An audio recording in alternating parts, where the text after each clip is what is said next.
नमस्कार दोस्तों, आपका स्वागत है मेरे YouTube चैनल पर। आपको थंबनेल से पता चल गया होगा कि आज मैं किसकी कविता पढ़ने वाला हूँ।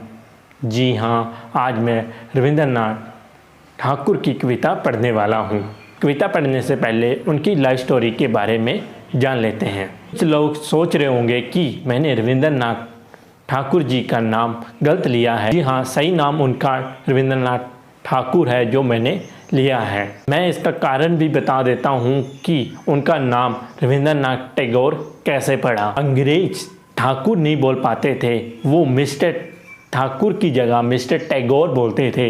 इस कारण उनका नाम पड़ गया रविंद्रनाथ टैगोर। रविंद्रनाथ ठाकुर एक विश्वविख्यात कवि, साहित्यकार और दार्शनिक थे। वह पहले भारतीय साहित्यकार हैं जिन्हें नोबेल पुरस्कार मिला है।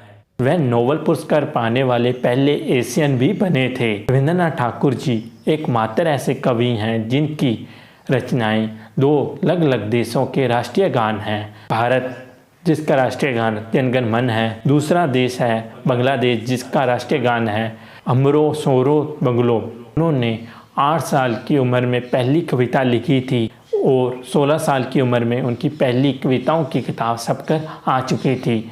वह घोर राष्ट्रीयवादी थे और अंग्रेजों को देश से उखाड़ फेंकना चाहते थे, एक स्वतंत्र राष्ट्र का निर्माण करना चाहते थे। आज मैं उनकी कविता दान पढ़ने वाला हूँ। चलिए कविता शुरू करते हैं। हे प्रिय, आज इस प्राप्त्य काल अपने हाथ से तुम्हें कौन सा दान दूँ, प्रभात का गान, प्रभात तो कलंत हो आता है, तपते सूरज की किरणों से अपने व्रत पर अफसन गान वो आता है समाप्त। हे बोध क्या चाहते हो तुम दिवस के अंत में मेरे द्वार पर आकर क्या लाकर दूं तुम्हें इस दीपक का आलोक। ये तो निवृत्त कौन है, स्तंभ भवन का आलोक है। तुम क्या इसे अपने उस पथ पर ले जाना चाहते हो, लेकर जाना चाहते हो जिस पर तुम स्वयं चला करते हो। जनता में हे बोध ये तो रास्ते की हवा लगते ही बुझ जाता है। हे बोध ये तो रास्ते की हवा लगते ही बुझ जाता है। मेरी शक्ति ही क्या है कि तुम्हें उपहार दूं। वह फूल ही तो हैं या गले का हार ही हो। उसका भार तुम सहने ही क्यों जाओगे भला। किसी ना किसी दिन निश्चित रूप से वह सूख जाएंगे, मलिन होएंगे, टूट जाएंगे। अपनी इच्छा से तुम्हारे हाथ में जो भी रख दूंगा उसे तुम्हारी उंगली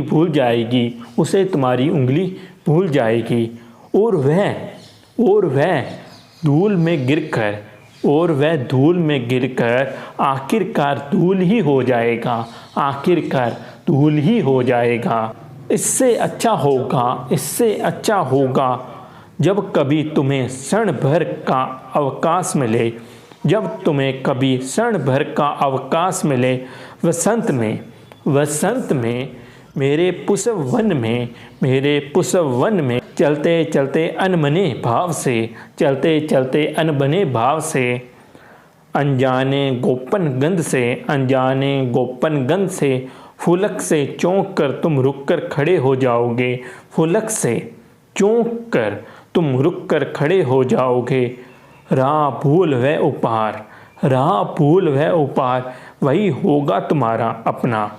मेरी वेथी में जाते जाते, मेरी वेथी में जाते जाते तुम्हारी आंखों में गहमोरी सा जाएगी और तुम अचानक देखोगे कि संध्या की कवरी से खिसक कर गिरी हुई कोई एक रंगीन आलोक रेशमी थर थर कांपती हुई सपन पर पारसमणि का स्पर्श करा रही है, सपन पर पारसमणि का स्पर्श करा रही है। वही आलोक, वही अनजाने का उपहार, वही तो तुम्हारा अपना होगा। मेरा जो श्रेष्ठ धन ही, मेरा जो श्रेष्ठ धन ही, वह तो सिर्फ चमकता है, झलकता है, वह तो सिर्फ चमकता है, झलकता है, दिखता है, दिखता है और पलक मारते हैं, और पलक मारते मिट जाता है।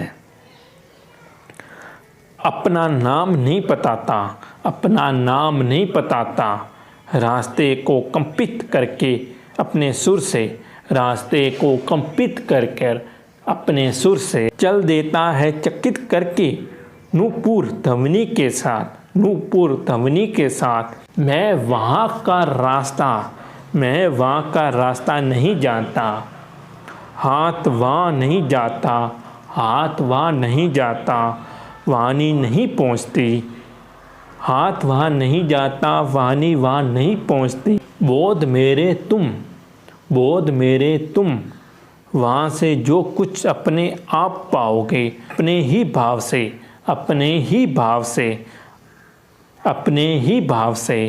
अनचाहे अनजाने वही उपहार, वही तुम्हारा होगा। मैं जो दे सकता हूँ वह अनंत मामूली दान होगा, अनंत मामूली दान होगा।